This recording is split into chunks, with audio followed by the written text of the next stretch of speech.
Todos vocês trabalham com sistemas complexos? Sim.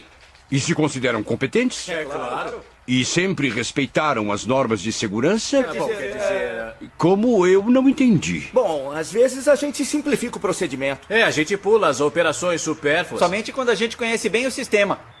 E o que aconteceu quando vocês simplificaram as normas de segurança?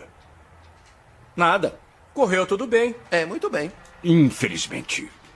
Talvez fosse melhor se vocês tivessem sido advertidos. Isso serviria de lição. Ora, mas por quê, professor? Bom, para que vocês me entendam, eu gostaria de refletir sobre o que aconteceu a uma pequena equipe de operadores numa central nuclear russa. Conforme os critérios desse país, eles eram considerados competentes, mas por orgulho ou teimosia, para conseguir realizar um teste que tinha sido solicitada, eles desrespeitaram 6 normas de segurança e provocaram o acidente mais tragicamente famoso do mundo, o de Chernobyl. Imagens, por favor. Chernobyl está localizada na Ucrânia, 110 quilômetros ao norte de Kiev e às margens de um lago artificial criado para refrigerar os condensadores da central. Em abril de 1986, quando aconteceu o acidente, a central era formada por 4 unidades chamadas de setores, de 3.200 megawatts térmicos cada um. Cada setor comporta 2 turbogeradores, um reator nuclear, um cilindro de 7 metros de altura e 12 de diâmetro, e uma sala de controle. O acidente ocorreu quando os operadores pretendiam realizar um teste no sistema elétrico do setor número 4. Para entender o cenário do acidente, precisamos recorrer a um esquema simplificado da instalação. O núcleo do reator é um bloco de grafite perfurado com tubos de força contendo os conjuntos de combustíveis em urânio e as barras de controle. Quando as barras são levantadas, começa a fissão e a temperatura do combustível sobe. A refrigeração do núcleo é garantida por 2 circuitos de água idênticos. A água fria penetra no núcleo, se aquece e se transforma em vapor em contato com o combustível. Dentro dos separadores, o vapor é extraído e passa pelas 2 turbinas, fazendo com que girem. O vapor é resfriado nos condensadores, torna-se água de novo e é devolvida aos separadores, onde é aspirada pelas bombas que a reinjetam no núcleo. Cada circuito tem uma bomba de segurança. Caso esses circuitos não funcionem mais, está previsto um sistema automático de refrigeração de segurança que pode injetar água fria no núcleo. Os motores das bombas são alimentados pela rede elétrica. Em caso de pane, há grupos geradores elétricos de reserva. O acidente aconteceu durante um teste relacionado justamente a uma alimentação elétrica suplementar de segurança. Em caso de pane na rede, as bombas param. Mas o alternador continua a girar por inércia. Durante alguns segundos, ele ainda produz eletricidade. Com essa corrente, é possível girar as bombas pelo menos por alguns instantes. Por exemplo, o tempo para dar partida nos geradores de segurança. Este é o teste que os operadores deveriam realizar. Esse teste é complicado, porque para realizá-lo é preciso antes baixar o reator a 1/4 de sua potência. Só que com baixa potência, esse tipo de reator é instável. Vejamos a cronologia dos fatos em alguns slides. Na sexta-feira, dia 25 de abril de 1986, a 1h da manhã, o chefe de turno começa a baixar as barras para fazer diminuir a potência do reator. A equipe que opera o reator é constituída de um chefe de turno e um engenheiro. Na sala de controle, nessa noite, também estava o superior hierárquico deles, o chefe de serviço dos reatores, além de vários engenheiros eletricistas, membros da equipe dos testes. Às 13 horas, a potência baixou de 3.200 para 1.600 megawatts térmicos. Isola-se, então, o primeiro turbogerador. Mas não há mudança nas bombas. 6 continuam a funcionar, 2 ficam paradas. Às 14 horas, desconecta-se a refrigeração automática de segurança.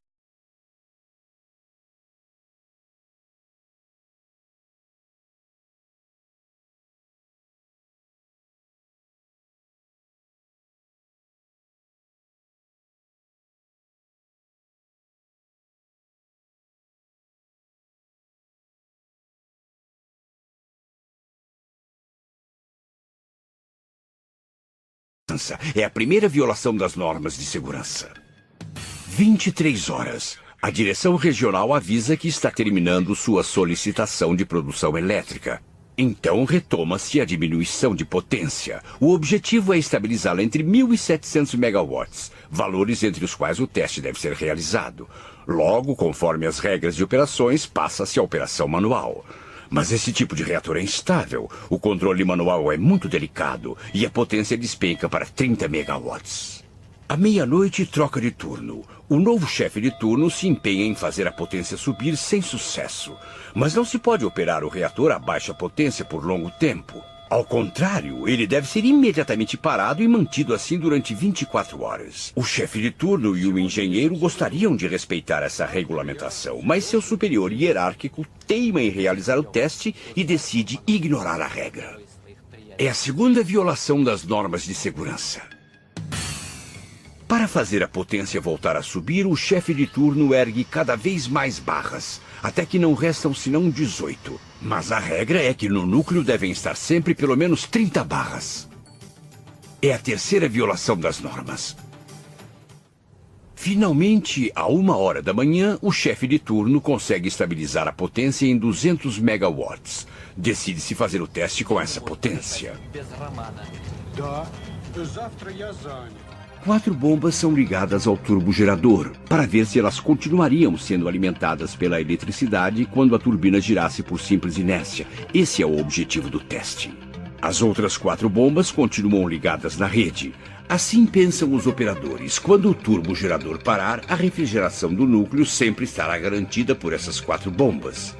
As 2 bombas que estavam paradas até então são ativadas, mas é proibido pôr em operação todo o conjunto de 8 bombas por causa das vibrações que produzem nas tubulações. É a 4ª violação das normas. Além disso, o funcionamento das 2 bombas suplementares causa um outro efeito. Um aumento brutal do volume de água no núcleo leva a uma queda da pressão do vapor nos separadores. Os alarmes logo se acendem, para evitar que disparem a parada automática do reator, o que tornaria impossível o teste, a equipe os anula. É a 5ª violação das regras. Como os operadores querem reservar a possibilidade de reiniciar o teste caso ocorra algum tropeço, na primeira vez eles também anulam o sistema de parada de emergência do reator, determinado pela parada da turbina. É a 6ª violação das normas de segurança. É 1h, 23 minutos, 4 segundos. A equipe inicia o teste. Estamos a 36 segundos da maior catástrofe nuclear. O operador fecha a válvula de admissão do vapor à turbina. O turbogerador agora só gira por inércia. O objetivo do teste está quase alcançado. As 4 bombas que não são mais alimentadas eletricamente, mas somente pelo turbogerador, ficam mais lentas. O volume de água no reator diminui. Sob efeito do calor, a água evapora, o combustível superaquece e a potência do reator sobe lentamente. O chefe de turno, que durante os preparativos do teste deixou passar vários bons motivos para parar o reator, frente a essa elevação da potência lenta, mas inesperada, fica com medo e pressiona o botão de emergência para fazer baixar as barras de controle e assim parar o reator. A manobra feita tarde demais provoca uma excursão de criticalidade. As barras ficam bloqueadas a 1/4 da descida, porque o núcleo já está deformado. O chefe de turno então dá ordem para derrubá-las por gravidade, o que deveria parar o reator. Mas as barras não descem. É 1h e 24 minutos. Uma bolha enorme de hidrogênio formada pela violenta reação entre o vapor e o combustível explode.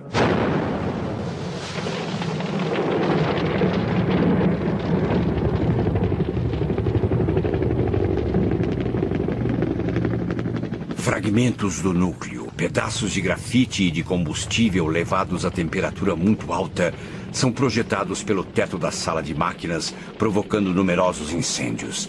70 toneladas de produtos radioativos são espalhados em volta da central.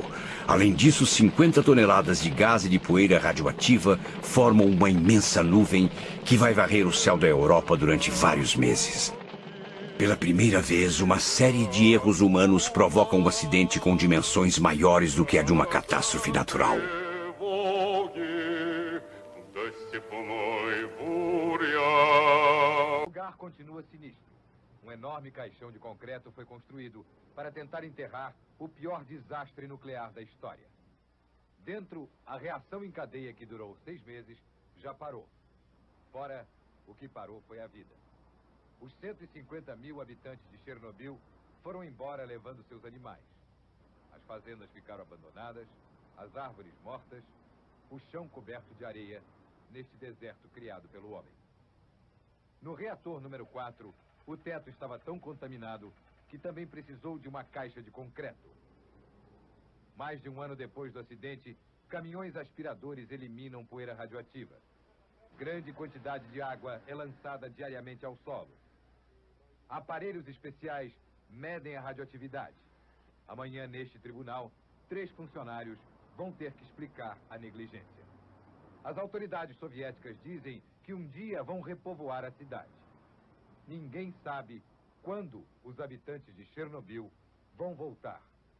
A roupa na corda, os 2.000 carros abandonados no estacionamento e o sarcófago cinzento de Chernobyl, por enquanto, são um monumento de morte que não atrai ninguém.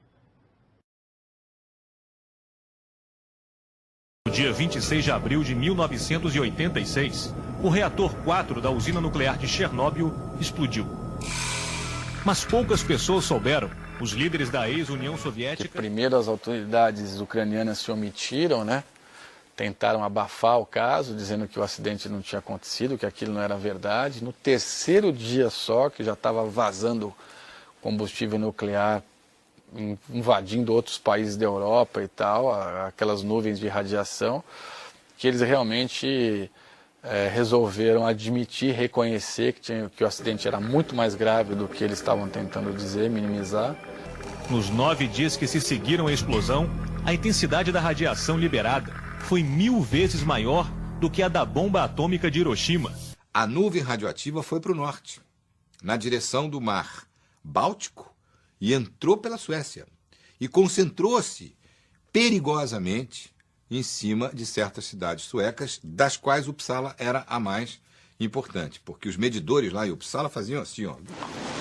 Segunda-feira de uma primavera tranquila num dos países que funcionam melhor em todo o mundo, a Suécia. Nas ruas, os primeiros dias de sol deste ano. Nos gabinetes do governo, a apreensão. Os cientistas confirmam que a nuvem radioativa que vem da Ucrânia está em cima dos suecos. Na enorme celebração do 1º de maio, alguns grupos gritam contra a energia nuclear. Teve uma hora que eu fui gravar lá uma coisa perto de um lago e um cientista me disse, olha, grava esse troço rápido aí porque você tá correndo um risco aí, porque é na superfície dos lagos que a radioatividade pousa, como se fosse uma poeira que baixasse, fica ali na superfície do lago. Aí o meu cinegrafista disse, olha, vamos fazer uma passagem só de prima para não ficar aqui, vamos embora daqui. E eu até disse isso na passagem, é melhor eu ir andando, porque eu não estou gostando muito das... Disse isso e fui embora. É possível que esse solo ainda esteja muito radioativo. E por isso, a gente vai embora daqui. Como é que foi? A cobertura lá em Uppsala foi... Na Suécia foi muito... As pessoas estavam muito assustadas. Mães carregando bebês, com a preocupação mais do que justificada, porque aquilo você não vê. Você sabe que na Rússia houve uma... Na Ucrânia houve uma explosão e aquela nuvem pode estar ali em cima. E você... Na faculdade, fui lá filmar e os relógios estavam muito altos. Assim como existem as cidades fantasmas, aqui na Ucrânia existem as chamadas vilas dos resistentes. Essa é uma delas. O nível de radiação neste local onde a gente está é 20 vezes maior do que o limite máximo aceito pela comunidade europeia. Mas os 600 moradores da vila não acreditam em radiação e se recusam há 10 anos a sair daqui. Uliana. Seu Valério mostra na parede o retrato de filhos e netos que mudaram, mas não escaparam da radiação. E a gente ainda fez uma reportagem bem comovente com as mães de Chernobyl. Mulheres de maridos que morreram de câncer, crianças que morreram com câncer, vítimas de alguma forma da tragédia nuclear. E 10 anos depois, essas mães representavam ainda muita gente que estava desenvolvendo câncer por suspeita da radiação que vazou de Chernobyl. Então essas mães elas viajavam à Ucrânia e à Europa, elas tinham ônibus, tipo ônibus de Romeiro, que vai para Aparecida, ônibus fretados, e elas viajavam dando palestra, fazendo protesto, pedindo ajuda do governo e tal. E a gente fez uma reportagem grande com as mães de Chernobyl, que foi uma coisa muito comovente, assim, a história de vida delas. Hoje, a guerra contra as consequências da tragédia de Chernobyl está sendo travada num cenário surpreendente. Um país pobre e pequeno da América Latina. Cuba. Cuba foi uma viagem que eu fiz a Cuba, fiz várias matérias em Cuba, entre elas essa. E foi uma emoção muito forte, eram crianças lindas, lindas, lindas, aqueles russinhos bem lourinhos, do olho claro, e com uma carinha tão triste, tão triste, tão triste.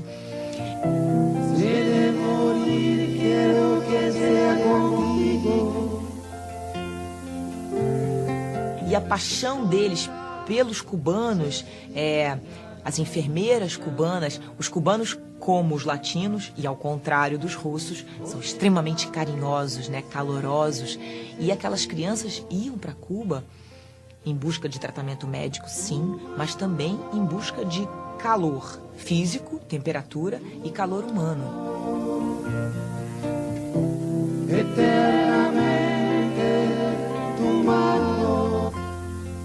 Aquela matéria foi muito interessante, muito emocionante de se fazer. E o que mais me deixou assim comovido em Chernobyl foi ter visitado a cidade ao lado, né, da usina. E o militar que acompanhava a gente tinha um contador, um aparelho que media a radiação na mão, e ele olhava e falava assim: vocês têm 2 minutos para ficar aqui. 2 minutos, estou contando agora. E apertava o cronômetro, e a gente só conseguiu entrar porque era inverno. E a neve estava muito alta, e a neve ajuda a segurar a radiação no solo. Chamava Pripyat, e tinha uma escola e uma creche. E a gente entrou na escola e nessa creche. E 10 anos depois, era como se o acidente tivesse acontecido ontem. Então estava lá, estava assim, tinha as carteiras, tinha o material escolar das crianças, tinha as mochilinhas, as lancheiras, os cadernos, os lápis. Você entrava no refeitório da creche, as comidas dentro das panelas. A cidade era uma cidade de 40 mil habitantes, 45 mil pessoas. Todos os prédios vazios, as ruas, as casas, as escolas, creche, padaria, farmácia, não tinha nada. Parecia que você estava entrando numa cidade cenográfica que tinha sido desativada recentemente porque terminou a gravação, entendeu?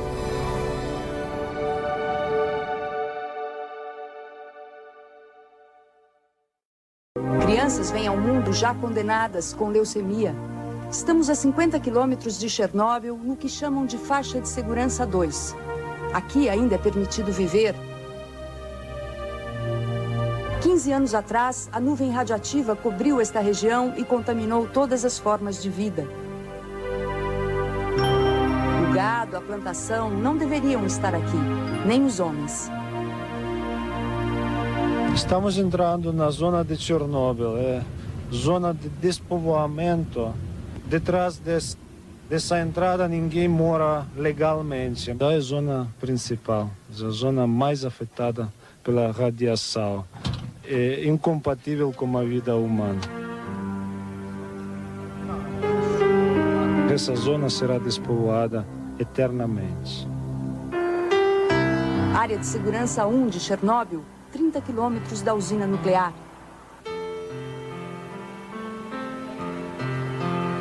Aqui o deserto é para sempre.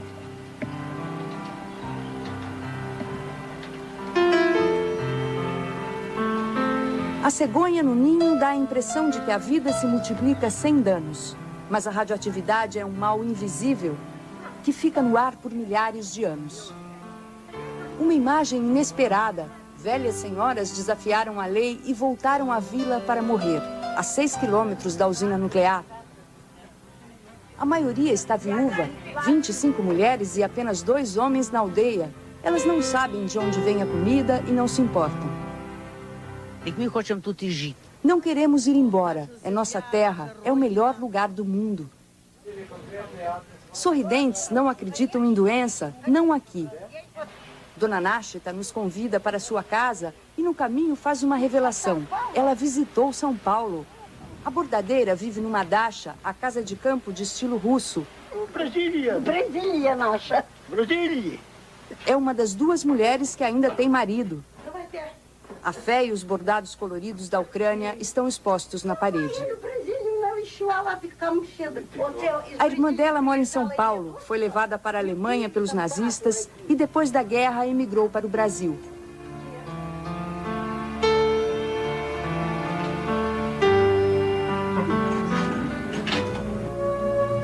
Muito perto dali, um homem vaga pela cidade abandonada. Ele também voltou à zona proibida, apesar do risco. Não conseguiu se adaptar a nenhum outro lugar. Com a saúde abalada, chora.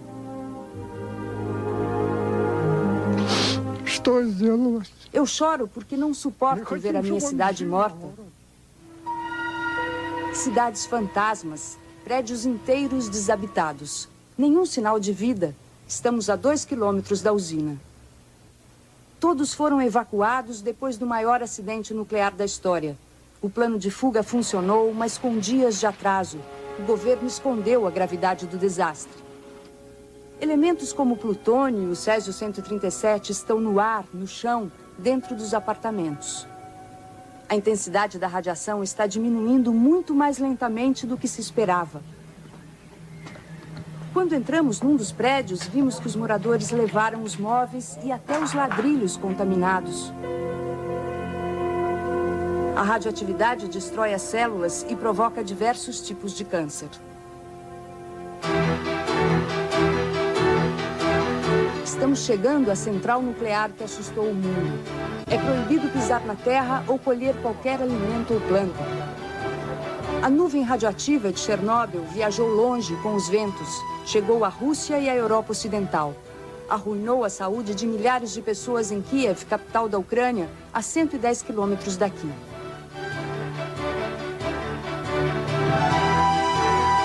O cientista Arthur Rodena nos apresenta o guia. A pequena máquina vai medir a radiação. Mais uma área de controle e as instalações começam a aparecer.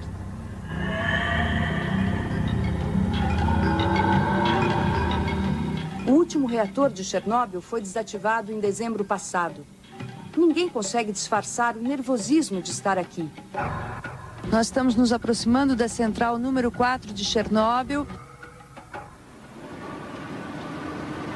Nós subimos ao prédio de frente para o reator. Dentro desta sala, a radiação é aceitável. Mas lá fora, no terraço, a máquina dispara.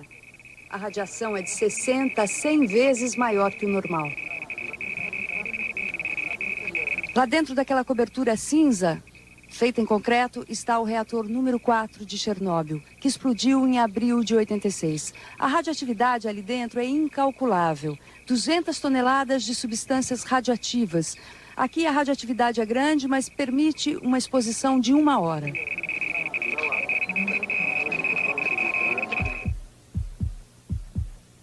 Era primavera quando o reator explodiu. Até hoje não se sabe por quê.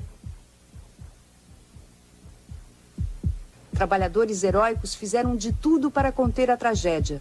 O cinegrafista que fez essas imagens e pilotos de helicóptero pagaram com a vida. Só 7 meses depois foi construída uma parede de proteção que cobriu o reator para conter a radiação. Foi chamada de sarcófago. Esse sarcófago foi construído para durar 30 anos, mas agora, 15 anos depois, ele já representa perigo. O concreto e o metal envelheceram. Uma parte do telhado pode desabar sobre o reator destruído. A funcionária Lenkevsky diz que existem rachaduras e a radiação pode escapar com chuva forte e vento.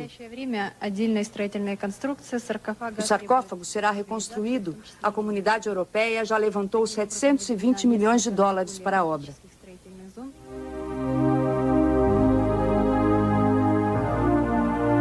O acidente deixou milhares de doentes de câncer de tiroide, mas as estatísticas dos efeitos de Chernobyl ainda são contraditórias. O tempo é que vai dizer do que a radiação é capaz. A tragédia só não foi maior porque o incêndio que se seguiu à explosão foi contido por 23 bombeiros que morreram dias depois. Em homenagem a eles, foi feito este monumento. Dedicado àqueles que salvaram o mundo. O desastre em Chernobyl, na Ucrânia, foi o mais grave da história. O enviado especial Marcos Lozecan visitou a área da usina 25 anos depois. A velha placa permanece intacta. Bem-vindos a Chernobyl, ou Chernobyl, como os ucranianos falam. Independentemente da pronúncia, essa palavra virou sinônimo de desastre atômico. Foi no dia 26 de abril de 86. Uma falha no resfriamento causou a explosão do reator. Mas as autoridades levaram 30 horas para orientar a população a sair. Tarde demais. O então governo soviético admitiu 15 mil mortes. Pelas contas de organizações não governamentais, foram pelo menos 80 mil vítimas. Um exército de operários sem equipamento apropriado passou 6 meses construindo uma estrutura de isolamento sobre o reator. Nenhum trabalhador sobreviveu.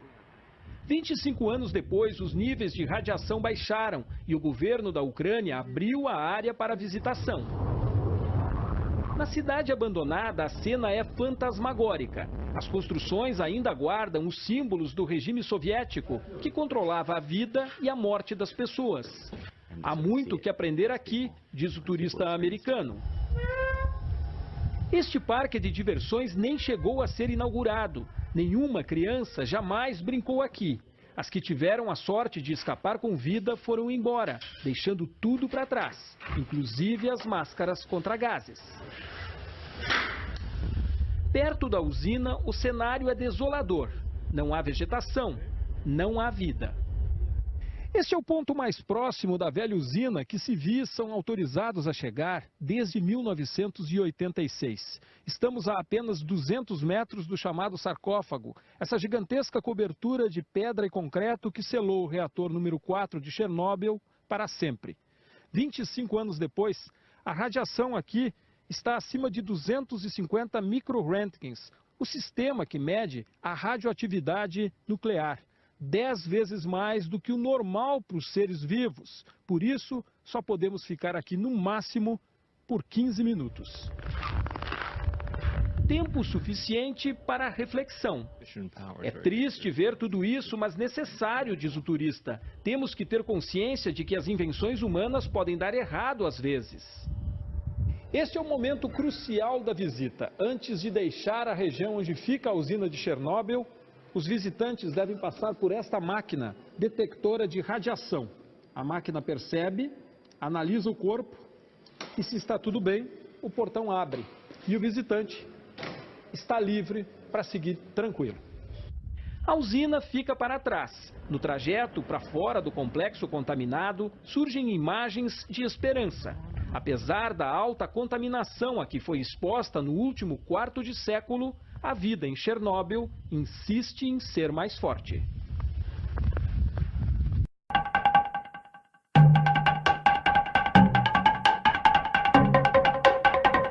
Bom, galera, eu sou o Gilbert Idaka, fotógrafo da Búfalos, e essa aqui é a Karina, produtora.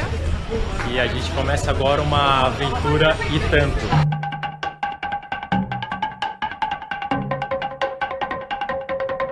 Estamos aqui em Londres, rumo à Ucrânia, em busca de uma das pautas mais iradas e mais arriscadas que a gente já fez, pelo menos eu.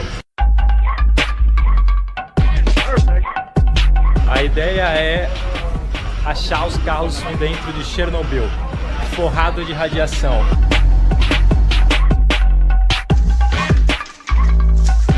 Emoçãozinha adicional é que a Ucrânia está em guerra civil. Switch off your camera, please. Só para ajudar, um frio de menos 18 graus, então aqui eu já estou bem preparada. Bom, por enquanto, para mim, esse é o primeiro problema. Se eu aguentar o frio, aí o próximo problema é medo de guerra. Não, é frio, é radiação, é bomba. Promete ser bom. Vamos atrás do nosso gate aqui.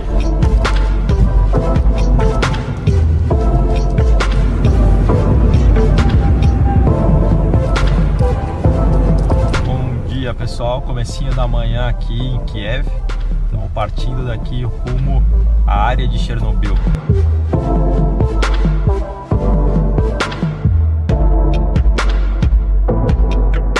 Bom, aí a ideia é que a gente chegue lá e a gente vai andar num Lada, que é um dos carros mais emblemáticos aí da era soviética.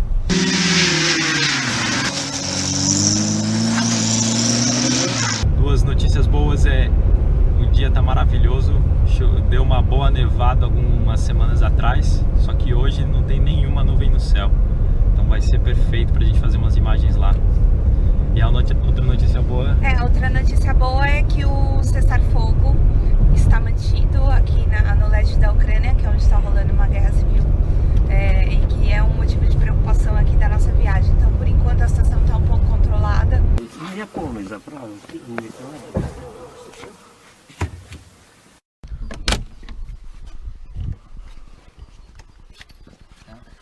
Bom, trocamos de carro, agora a gente está com um carro mais soviético, um Lada, e já estamos aqui numa área bem radioativa e totalmente abandonada.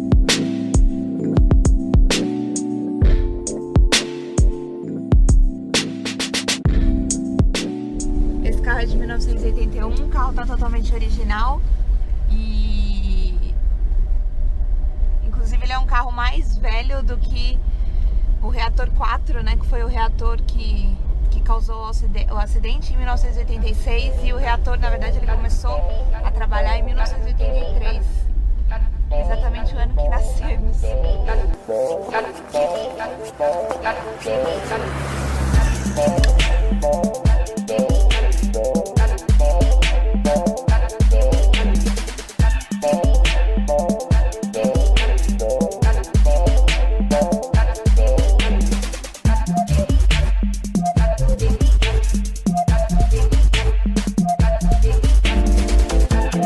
Acabamos de sair aqui de um dos cenários mais loucos que eu já vi na vida. A escola, que tem as máscaras no chão, piscina abandonada, é um cenário de filme que realmente me impressionou muito. Foi uma das experiências mais legais que eu já passei, sem dúvida.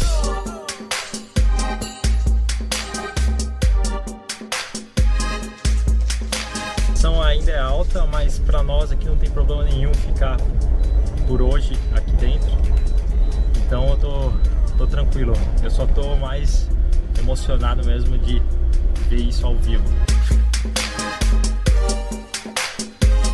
Os níveis de radiação são menores até do que o limite seria 0,3, lá é 0,1 mais ou menos. E ele estava me contando que em alguns lugares é até mais perigoso do lado de fora do que de dentro, e aí ele alertou, falou, um perigo que vocês correm aqui dentro, na verdade, é esse prédio cair, ou parte desse prédio cair, porque ele é realmente super abandonado. During cleaning, during decontamination, during liquidation of the accident consequences, all the buildings here and around the exclusion zone, they were cleaned. How? They were washed. All the radioactive dust which fell down on the roofs or on the walls, so they were cleaned. As a result, all that water with radioactive particles was falling down here. Oh shit. So yeah, just around the building. As a result, the concentration of radioactivity is just the highest on this line. For example, here close to the ground, 14. O tempo tá acabando aqui dentro, infelizmente a gente tem que estar nos portões antes das 5. Então a gente tá fechando aqui a área que é fechada, né, controlada. E eles estão oferecendo um almoço. E eu quero saber se a Karina vai encarar esse almoço aí. Dizem que não é muito bom comer aqui dentro, né? E aí, você encara? Na real, a comida vem de fora, né? Mas e a coragem pra comer? Ó, a Karina disse que vai encarar então o rango. É cada coisa, né, que a gente faz, né? Por essa nossa profissão.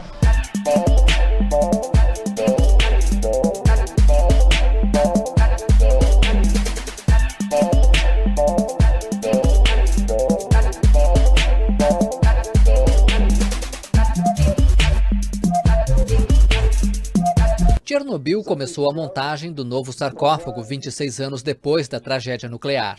O presidente ucraniano Viktor Yanukovych apertou um botão simbólico para dar início aos trabalhos na antiga usina localizada ao norte de Kiev.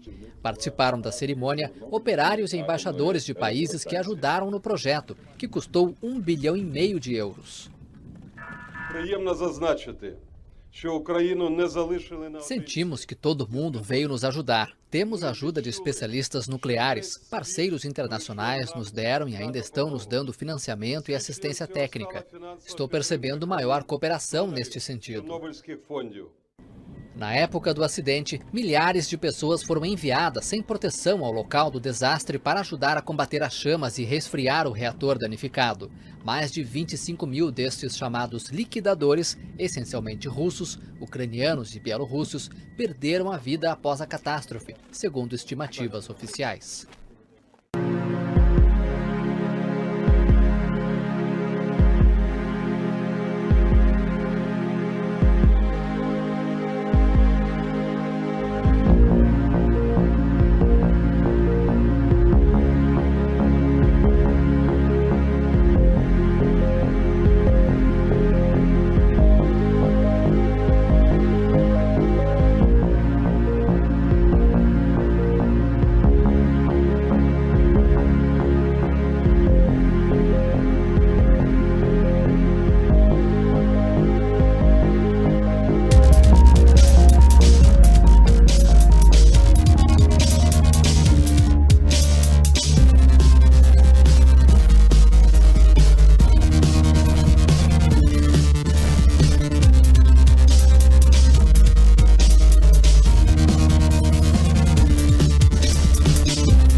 Madrugada de 26 de abril de 1986. Explode a usina atômica de Chernobyl, na então União Soviética. A radiação se espalha pelo planeta. É o pior acidente nuclear da história. Exatos 30 anos depois, como está a região que foi mais atingida? Na fronteira da Ucrânia com a República de Belarus, os repórteres Álvaro Pereira Júnior e Marcelo Benincasa entram na chamada zona de exclusão. É uma área gigantesca e até hoje contaminada.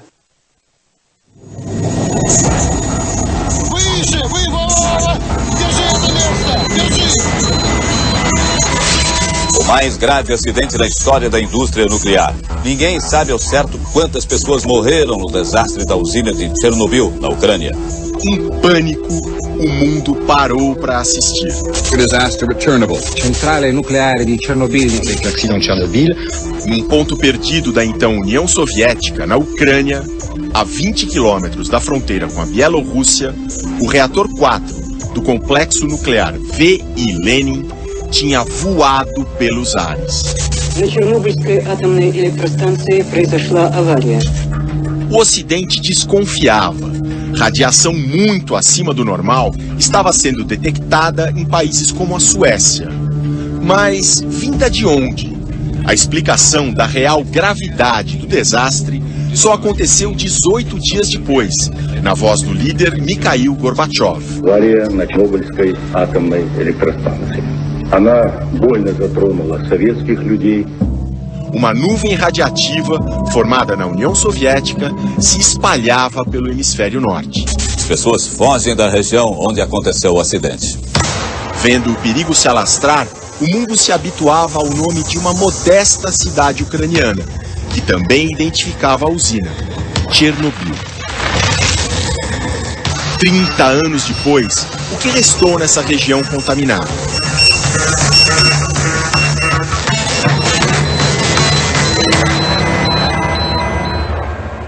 A gente vai voar até Chernobyl, mas antes disso a nossa viagem começa aqui, no Viaduto do Chá, no centro de São Paulo. E nós viemos até aqui por uma razão importante, para fazer uma medição da radiação ambiente. Está dando 0,15 microsievert. Microsievert não precisa se importar com isso, o importante é o número, 0,15. Lá na região de Chernobyl, a gente vai fazer outras medições para comparar com o valor de São Paulo. É para lá que a gente vai. Nossa viagem começa agora. Saindo de Kiev, a capital da Ucrânia, para chegar à usina, existe um controle muito rigoroso. O complexo fica dentro da chamada zona de exclusão, a mais atingida pela radioatividade e até hoje de acesso restrito. São infinitas autorizações, telefonemas, carimbos e a sensação de que a qualquer momento podemos ser barrados. Finalmente, entramos. Primeira parada, uma cidadezinha que na época tinha 14 mil habitantes. Esse vilarejo aqui é que é a cidade chamada Chernobyl. Ele fica a cerca de 20 quilômetros da usina. Hoje só 3 mil pessoas têm autorização especial para ficar aqui. E tem um monte, mas um monte mesmo, de casas abandonadas como essa aqui. Toda essa estrada, até o final, é de casas abandonadas. Seguindo viagem, chegamos à usina onde tudo aconteceu e que hoje está desativada. Uma longa espera do lado de fora até que finalmente começa a visita. Teve toda uma preparação, roupa especial, protetor pro sapato, protetor pro cabelo. Parece até um pouco que a gente está num filme de ficção científica dos anos 80.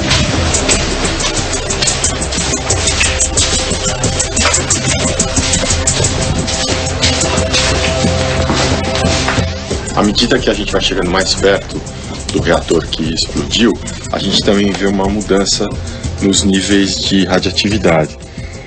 Quando a gente mediu no centro de São Paulo, era 0,15 microsievert por hora. Aqui está dando 0,96. É pouca coisa ainda, mas mostra que tem um aumento claro. Lá no fim, um dos centros nervosos da usina, uma sala de controle. Madrugada de sábado, 26 de abril de 1986. Numa sala de controle idêntica a essa, a equipe de plantão começa a fazer um teste.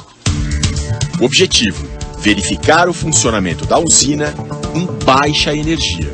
Para isso, a potência do reator 4 foi reduzida, muito além do recomendado pelo manual, e acabou caindo a zero. O teste tinha falhado. Para reverter, a chefia mandou subir de volta a potência, mas o reator, instável, não aguentou a pressão. Alguns dos trabalhadores que estavam aqui correram para o reator para ver o que estava acontecendo. Eles foram fulminados, quase todos morreram imediatamente. O teto de 1.000 toneladas foi arrancado. Quilos e quilos de material tóxico foram expelidos a 1 quilômetro de altura. Com o núcleo exposto, emitindo radiação, o reator queimou por 10 dias. Entre funcionários da usina e os primeiros bombeiros a chegar, 134 pessoas sofreram a chamada síndrome aguda da radiação, quando o corpo recebe doses altíssimas. Dos 134, 28 perderam a vida quase imediatamente. Outros 30 foram morrendo ao longo dos anos e 76 estão vivos até hoje. A radiação ainda deixa rastros. Dentro da usina, em frente ao memorial para um dos primeiros funcionários a morrer, o medidor dispara. Na casa das bombas, o número sobe ainda mais. 16,4 microsievert por hora, mais de 100 vezes, 110 vezes a radiação do centro de São Paulo. A visita chega ao fim. Tem uma última etapa que é uma medida para ver quanto de radiação a gente eventualmente absorveu. Vou botar as mãos aqui. Aí liberou para passar. Estamos liberados. Na época do acidente, não havia esse controle todo. Este cientista que participou das primeiras inspeções relembra o clima de caos e improviso. Não tínhamos equipamento para medir qual era a radioatividade onde nós estávamos. Não havia a preparação necessária naquele momento, porque ninguém sequer cogitou que um acidente desses pudesse acontecer. Estrôncio 90, iodo 131, césio 137, uma lista apavorante dos elementos radiativos mais perigosos se misturava ao ar de Chernobyl. Era preciso agir rápido, mas não foi bem isso que aconteceu. A 4 quilômetros do reator fica Pripyat, uma cidade construída para os trabalhadores da usina. O acidente foi de madrugada e Pripyat amanheceu assim. A população ainda não sabia da gravidade da situação. Era um sábado de sol. Crianças brincavam, famílias tomavam sorvete, até um casamento acontecia. Estes flashes, marcados no filme para sempre, são resultado da radiação. No dia seguinte, só 36 horas depois de o reator explodir, a calma terminou. Pripyat foi esvaziada, e não só ela. Uma operação gigantesca tirou das áreas mais próximas ao reator um total de 166 mil pessoas. Nos alto-falantes, a ordem. Уважаемые товарищи, соблюдать спокойствие, организованность и порядок при проведении временной эвакуации. Nos falaram que deixaríamos a cidade por 3 dias, mas eu sentia que era para sempre. Ina tinha apenas 11 anos, mas ela estava certa. Nós fomos embora, eu e a minha mãe, em um ônibus lotado onde mal dava para respirar, sem saber para onde ou para quê. Alexei, hoje marido dela, também tinha 11 anos. A mãe dele, uma engenheira nuclear que trabalhava no reator 1, logo percebeu o perigo. Entendíamos perfeitamente que tínhamos que deixar a cidade, mas antes disso queríamos descontaminar tudo. Eu e minha vizinha fomos pegar água, panos, sabão em pó e começamos a lavar a entrada do prédio.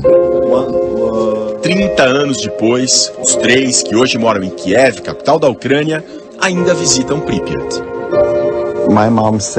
Minha mãe diz que Pripyat está sempre na nossa cabeça e nos nossos corações, e isso é muito verdade. Mas como está Pripyat hoje? Por causa da contaminação, é uma cidade fantasma.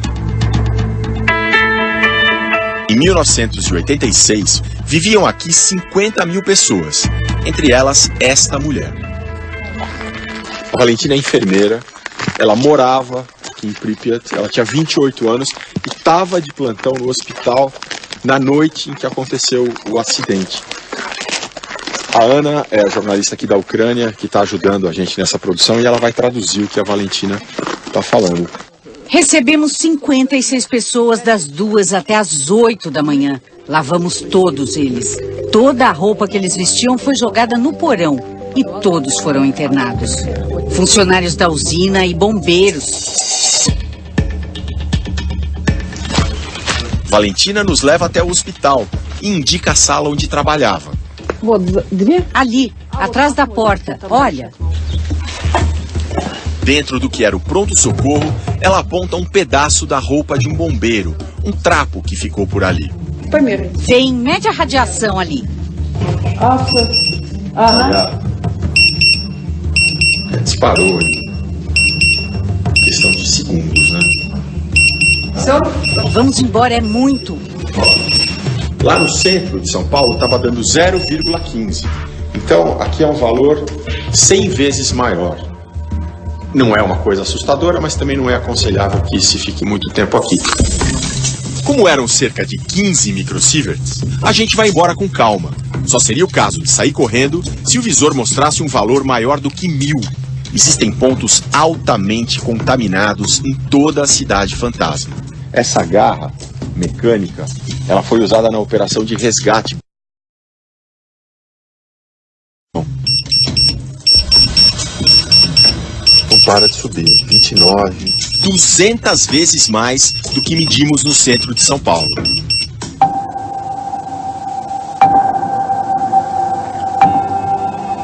Este parque é um dos símbolos da cidade vazia. Nunca foi inaugurado oficialmente.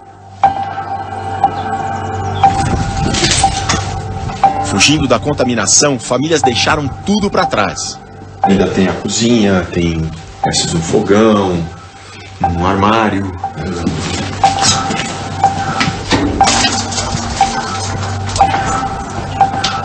A gente achou que alguns jornais que estavam espalhados nesse prédio abandonado. Esse aqui é o Pravda, que era o maior jornal da União Soviética, o jornal que refletia a linha do Partido Comunista. E a data, 5 de março de 1986. O acidente foi 26 de abril de 1986. Aqui em Pripyat, a vida parou em 1986. Para os sobreviventes que fugiram dali, para aqueles que viram o acidente de perto, a vida, apesar de todos os traumas, seguiu em frente. Mas nunca mais foi a mesma.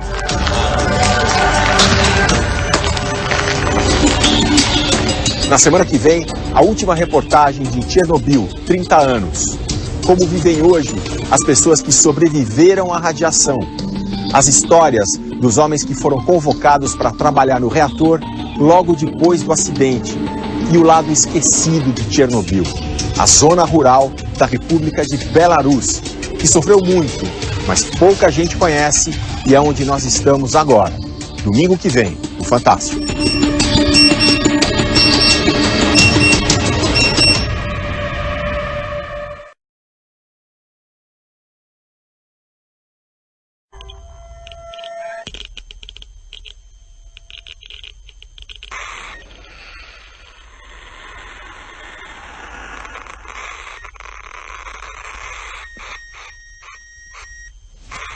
Chernobyl, 30 anos. Domingo passado, nossos repórteres entraram na usina que explodiu no maior acidente nuclear da história. Hoje a gente vai mostrar como a radiação atingiu várias regiões da antiga União Soviética e afetou a vida no campo e nas cidades. A dona de casa e a mãe. Os ex-militares. O eletricista, o veterano de guerra. Histórias pessoais muito diferentes, mas com um traço comum: as vidas marcadas por Chernobyl.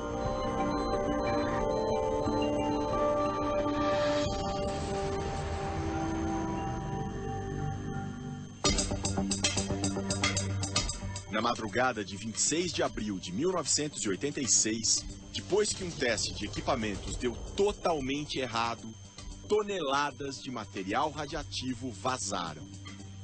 Nunca houve nada comparável a Chernobyl em lugar nenhum. Só depois de 36 horas o governo soviético tomou uma decisão radical: criar uma zona de exclusão. Nas repúblicas da Ucrânia e da Bielorrússia, quem morava num raio de 30 quilômetros da usina foi retirado às pressas. Todos os dias surgiam novas perguntas. A primeira: como bloquear a contaminação? Foi chamado o poderoso Exército Vermelho. Igor chegou já no dia seguinte. Nos deram a missão de conter o mais rapidamente possível as consequências da explosão. Jogar do ar uma substância especial para impedir a proliferação de substâncias radiativas na atmosfera, sem equipamento de proteção, só com máscaras. Andrei se apresentou 9 dias depois. Eu reparei que a vida tinha parado ali, porque eu via, do alto, os carros abandonados, as roupas ainda penduradas nas varandas. Os dois eram navegadores de helicópteros. logo vieram os primeiros sintomas. Eu tinha náuseas durante os voos. Um gosto metálico nos dentes, a cabeça girando, náusea, dores no coração. Eles faziam parte dos chamados liquidadores. Receberam esse nome porque iriam liquidar a radiação. Eram cerca de 600 mil homens e mulheres. Os liquidadores eram como soldados na frente de batalha. Eles iam porque acreditavam que precisavam ir. O eletricista Victor conta que era um deles. Eu fui para lá voluntariamente. Ele se ofereceu para consertar os painéis de energia da usina. Eu ficava bem embaixo do reator. A gente colocava gás no nariz e na boca, não tinha mais nada de proteção. Enquanto tudo isso acontecia na Ucrânia, do outro lado da fronteira, a Bielorrússia sofria em silêncio. Saindo de Kiev, capital ucraniana, nós vamos para lá. Mas não é fácil conhecer esse lado esquecido da história. Belarus é a antiga república soviética da Bielorrússia. Das antigas repúblicas que pertenciam à União Soviética, ela é a mais soviética de todas. Continua a vigilância, continua a burocracia. Na fronteira, filas imensas e um controle muito lento e desconfiado. Ficaram olhando com lente de aumento meu passaporte 500 mil vezes. Demorou, mas passamos. São mais 7 horas pelas planícies infinitas de Belarus, que tem o tamanho do Paraná e cerca de 10 milhões de habitantes. O presidente Alexander Lukashenko é o mesmo há 22 anos. E a arquitetura da capital, a desolada e limpíssima Minsk, mantém o estilo monumental soviético. Num bairro sossegado, trabalha o doutor em ecologia Alexei Nesterenko, filho de Vassily Nesterenko, um físico que se destacou na época do acidente. Meu pai era um dos maiores especialistas da União Soviética em energia nuclear. Ele sabia que naqueles primeiros instantes depois da explosão, o grande perigo era a quantidade gigantesca de iodo radiativo, o iodo 131. Este outro cientista, diretor de um hospital especializado em vítimas da radiação, explica. O iodo entra na tireoide em grandes quantidades. Se esse iodo é radiativo, isso pode levar ao câncer de tireoide. Como se proteger? Tomando pastilhas de iodo, mas de iodo normal, não radiativo. Assim, quando o iodo radiativo chega, não tem mais espaço para ele na tireoide. O pai de Alexei deu o alerta. Ele tentou entrar em contato com os líderes na Bielorrússia para distribuir iodo para todas as pessoas do país imediatamente. Ele foi ignorado. Hoje, Alexei comanda um instituto independente criado pelo pai, que morreu em 2008. A equipe roda por Belarus, medindo traços de radiação em crianças e distribui um medicamento para baixar a radiação no organismo. Essa radiação não vem mais do iodo, que dura poucas semanas e tantos anos depois já desapareceu. O vilão que ainda preocupa e que também vazou de Chernobyl é um velho conhecido dos brasileiros, o Césio-137, que demora muito mais para desaparecer. Em doses altas ele é terrível. O número de células de defesa do corpo despenca. A maioria morre por infecção generalizada. Em 1987, em Goiânia, 4 pessoas morreram ao entrar em contato com o Césio, que estava dentro de um equipamento hospitalar jogado em um ferro velho. Entraram em contato com o Césio 137, 243 pessoas. Na região de Chernobyl, rastros de césio radioativo são encontrados até hoje, principalmente no leite, em cogumelos e frutas silvestres. Tanto que essa placa na beira da estrada adverte: contaminação radiativa. A colheita de cogumelos e frutas silvestres só é permitida com controle radiométrico obrigatório. Você faz sopa de cogumelos para você e para o seu filho, e esses cogumelos estão radiativos. Você faz isso uma vez por semana, pelo resto da sua vida. Aquilo se acumula. E como saber quanto acumulou? Agora o pessoal do Instituto vai fazer uma medição da radiação total no meu corpo. O resultado sai rápido. Deu menos de 3. A unidade é becquerel por quilograma. Mas importante é o número 3. Tem crianças que eles medem no interior aqui de Belarus que tem 375. É para o interior que nós vamos, para a área mais contaminada, a zona de exclusão. Para entrar, outra maratona de burocracia. Apareceu mais uma taxa para pagar. Passamos 3 horas numa repartição, até que a liberação vem. A zona de exclusão de Belarus é totalmente rural.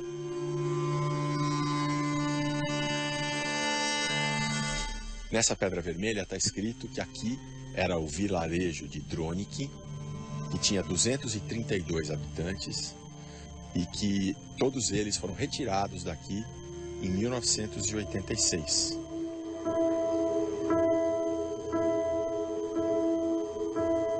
Como a população foi embora, os animais tomaram conta.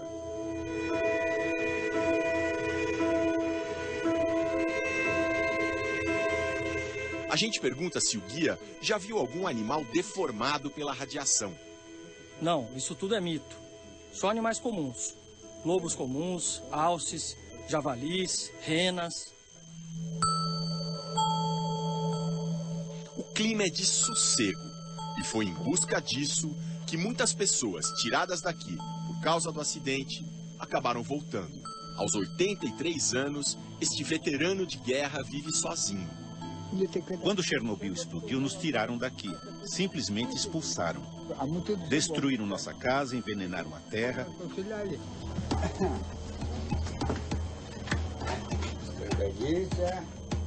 Ele mostra com orgulho o retrato de suboficial do exército. O vilarejo do Sr. Piotr se chama Sabali. Não fica mais dentro da zona de exclusão, mas é bem do lado. Chegou a ter 10 mil habitantes. Hoje só restam uns 30. Entre eles a Dona Evdokia. Quando Chernobyl explodiu, ela já morava aqui. Por causa da contaminação, foi transferida pelo governo para o outro extremo do país. Mas 2 anos depois, o coração falou mais alto. Eu tinha saudades, eu queria vir para casa. Nessa vila eu me casei, meu marido morreu e me mudaram para outro lugar, mas eu voltei. A filha voltou também, para cuidar da saúde da mãe, hoje com 84 anos. Disseram que a radiação iria afetar os ossos. Isso é muito comum por aqui, atribuir as doenças à radiação. Mas qual será realmente o mal que a radiação de Chernobyl causa e ainda pode causar? Na verdade, ninguém sabe ao certo. Tanto que, no aniversário de 20 anos do acidente, as Nações Unidas soltaram esse documento aqui. Um estudo chamado Fórum de Chernobyl. Foi uma bomba que caiu sobre a comunidade científica. Acho que esse documento apresenta só a metade da verdadeira dimensão da tragédia. É um texto conveniente. Segundo esse estudo, só dá para associar um tipo de doença ao acidente: câncer de tireoide em crianças. Foram cerca de 4 mil a 5 mil casos que resultaram somente em 20 e poucas mortes, porque é um câncer facilmente curável. Mas quem está com a mão na massa, lidando hoje com as crianças, enxerga outras coisas. Por exemplo, as crianças da região têm dificuldade para se concentrar e não aguentam fazer nem as atividades físicas mais simples. O polêmico documento da ONU também descarta uma relação direta entre a radiação do acidente e o aumento de outras doenças. Leucemia, câncer de estômago, outros tipos de câncer, como câncer de garganta, nada disso daria para relacionar com Chernobyl. Mas longe dos números frios dos relatórios, as histórias que ouvimos de quem combateu a radiação mostram uma outra realidade. Os navegadores de helicóptero Igor e Andrei se aposentaram cedo. Igor aos 35, Andrei aos 40. Tenho problemas no fígado, nas artérias, nos olhos. Não posso viver sem remédios. Todos os que enfrentaram a radiação têm problemas de saúde. Não há nenhuma exceção. Dos que conhecemos, o caso mais grave é o do eletricista Victor, que conta ter trabalhado embaixo do reator. Hoje, com 60 anos, ele tem catarata, câncer de tireoide e luta para provar que a culpa é de Chernobyl. Enquanto o debate médico continua, o reator destruído espera um destino final. Vence este ano a validade do sarcófago de concreto, construído às pressas para conter a radiação. Substituto, essa estrutura gigantesca, de aço inoxidável, que até o fim do ano que vem vai ser deslizada por trilhos para cobrir o reator. Pro bem ou pro mal, as histórias de pessoas como as senhorinhas da aldeia, do veterano de guerra e dos 3 liquidadores já estão escritas. Resta cuidar das crianças de hoje e tentar proteger as futuras gerações. Os engenheiros garantem que a nova cobertura vai mesmo lacrar o reator. A garantia é de 100 anos. O dia 29 de novembro de 2016 ficará na história como o encerramento daquele que foi o primeiro capítulo de um filme de horror, o do acidente nuclear de Chernobyl. Esta terça-feira, com pompa e circunstância, foi encerrado o último painel do novo sarcófago que cobre o reator número 4. Hoje, o construtor garante 100 anos de segurança nuclear. Muitos duvidavam, muitos não acreditavam, mas parabéns, yes, fizemos-lo. Багато хто не вірив, але я вітаю вас, дорогі. Єс, ми це зробили. Hans Blix, outrora inspetor de armas atómicas da ONU, foi um dos mais ativos na busca de fundos para o projeto. 30 anos depois do acidente, a dor e o preço a pagar ainda estão presentes, mas o processo de cura já percorreu um longo caminho. O movimento das duas metades do arco que se fecham sobre o reator é como a sutura de uma ferida nuclear que é de todos nós.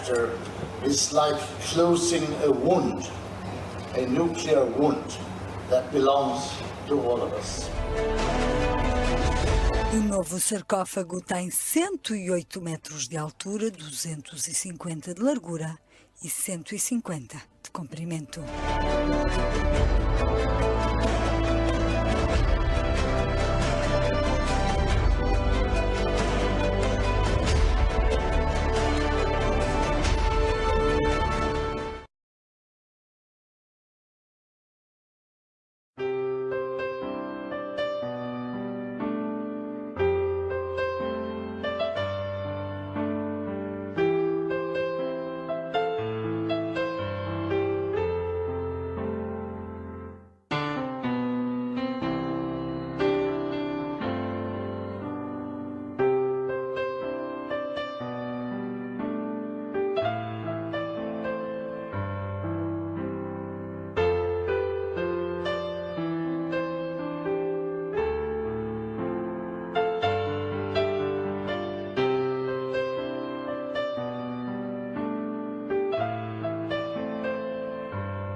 Todos vocês trabalham com sistemas complexos? Sim.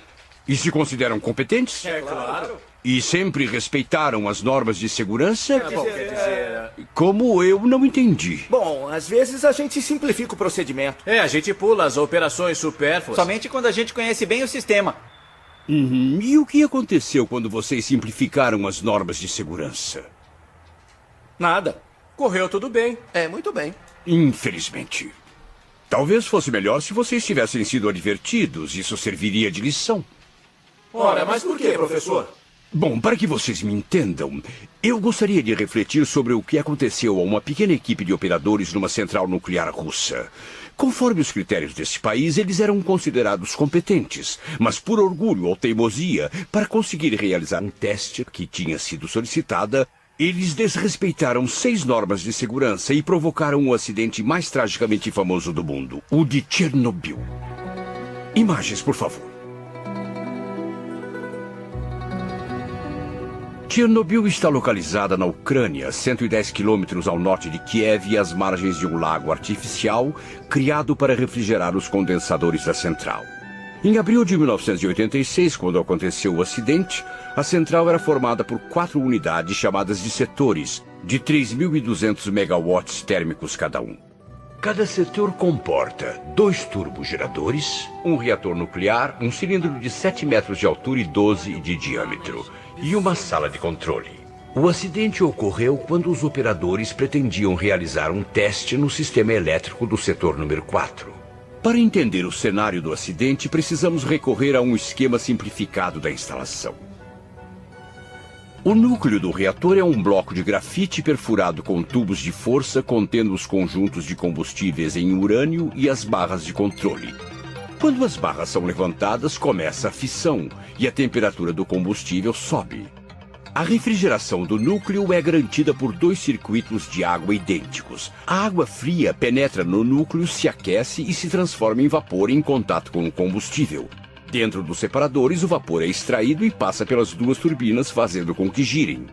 O vapor é resfriado nos condensadores, torna-se água de novo e é devolvida aos separadores, onde é aspirada pelas bombas que a reinjetam no núcleo. Cada circuito tem uma bomba de segurança. Caso esses circuitos não funcionem mais, está previsto um sistema automático de refrigeração de segurança que pode injetar água fria no núcleo. Os motores das bombas são alimentados pela rede elétrica. Em caso de pane, há grupos geradores elétricos de reserva. O acidente aconteceu durante um teste relacionado justamente a uma alimentação elétrica suplementar de segurança. Em caso de pane na rede, as bombas param. Mas o alternador continua a girar por inércia. Durante alguns segundos, ele ainda produz eletricidade. Com essa corrente, é possível girar as bombas pelo menos por alguns instantes. Por exemplo, o tempo para dar partida nos geradores de segurança. Este é o teste que os operadores deveriam